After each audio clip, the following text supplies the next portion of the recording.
ప్రేక్షకులందరికీ నమస్కారం.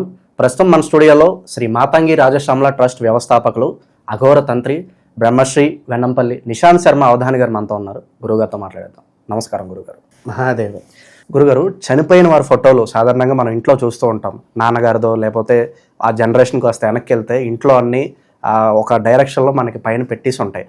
అసలు చనిపోయిన వారి ఫోటోలు ఇంట్లో పెట్టుకోవచ్చా?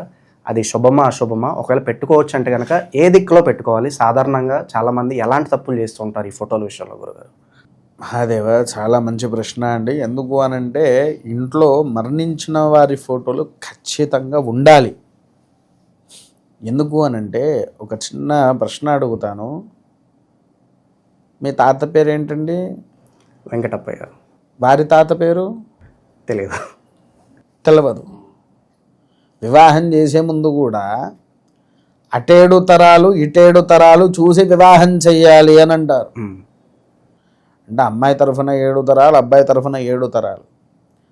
నీకు కేవలం మీ తాతగారి పేరే గుర్తున్నది. వారి తండ్రి పేరు, వారి తాతగారి పేరు నీకు గుర్తుకు లేదు. మీ వాళ్ళకు కూడా గుర్తుకు లేదు. అవునా?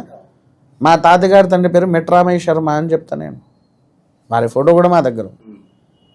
అలా ఒక వంశానికి 7 తరాల యజమానుల యొక్క ఫోటోలు ఖచ్చితంగా ఉండాల్సిందే.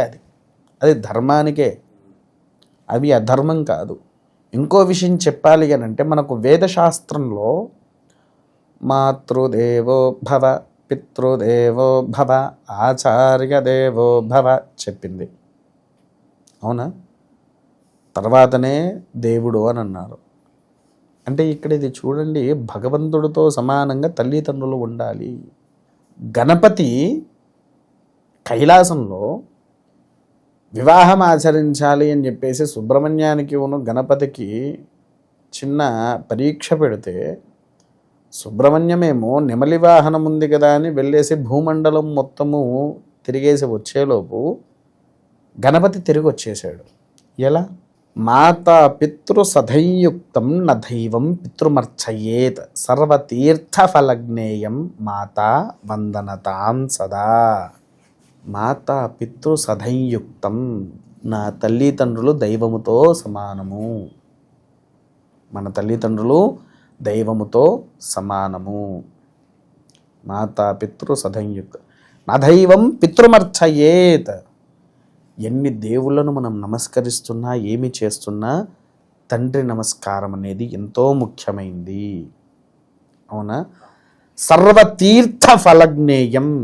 నీవు ఎన్ని పుణ్యక్షేత్రాలు తిరిగినా, తీర్థం అంటే తీర్థం తీసుకోవడం కాదండి. ఇప్పుడు ఈ జనరేషన్లో తీర్థం అంటే అదనుకుంటారు. సర్వతీర్థ ఫలజ్ఞేయం. యాత్రలు, మనం ఎన్ని యాత్రలు చేస్తున్నా, ఏది చేస్తున్నా మాతా వందనతాం సదా. నీవు నీ తల్లి కాళ్ళకు, నీ తండ్రి కాళ్ళకు ఎప్పుడైతే నమస్కరిస్తావో ఈ పుణ్యక్షేత్రాలన్నీ తిరిగి వచ్చిన వాడితో సమానం. అవునా? అంత గొప్పది ఇది. మన తాతల ముత్తాతలు ఇచ్చిన వాళ్ళకే కదా మనం చేస్తున్నది, తరతరాలుగా ఉన్నటువంటిదే కదా.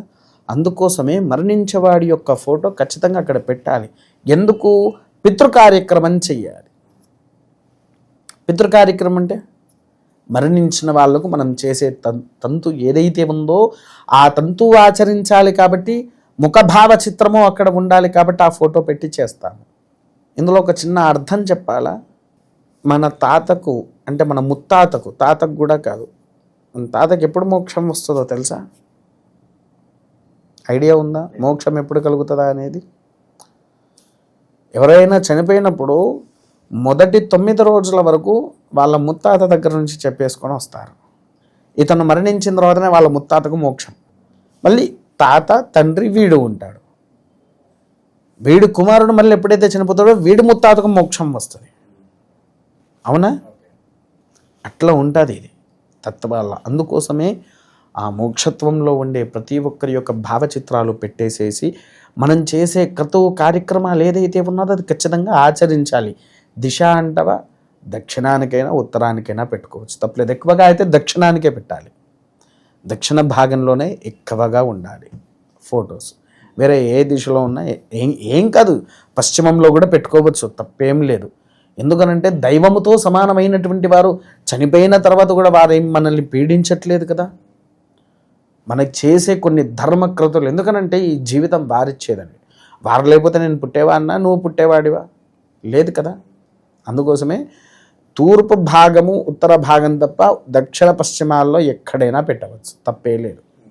మరి ఒక మోక్షం పూర్వీకుల నుంచి మనకు లభించకపోతే ఎలాంటి సంఘటనలు జరుగుతాయి గురుగారు? మనకెందుకు మోక్షం వచ్చేది? మన వల్ల వాళ్ళకు మోక్షం కలగపోతే చెప్పే కదా.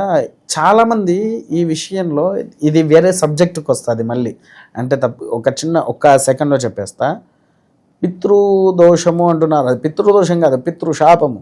విన్నారా? రెండింటికి చాలా వ్యత్యాసం ఉంది. చాలా వ్యత్యాసం ఉంటుంది. అవి వంశానికి తాకుతాయి. సో చనిపోయిన వారి ఫోటోలు ఇంట్లో పెట్టుకోవచ్చా లేదా, పెట్టుకోవాలంటే ఏ దిక్కున పెట్టుకోవాలి? చాలా బాగా వివరించారు గురుగారు.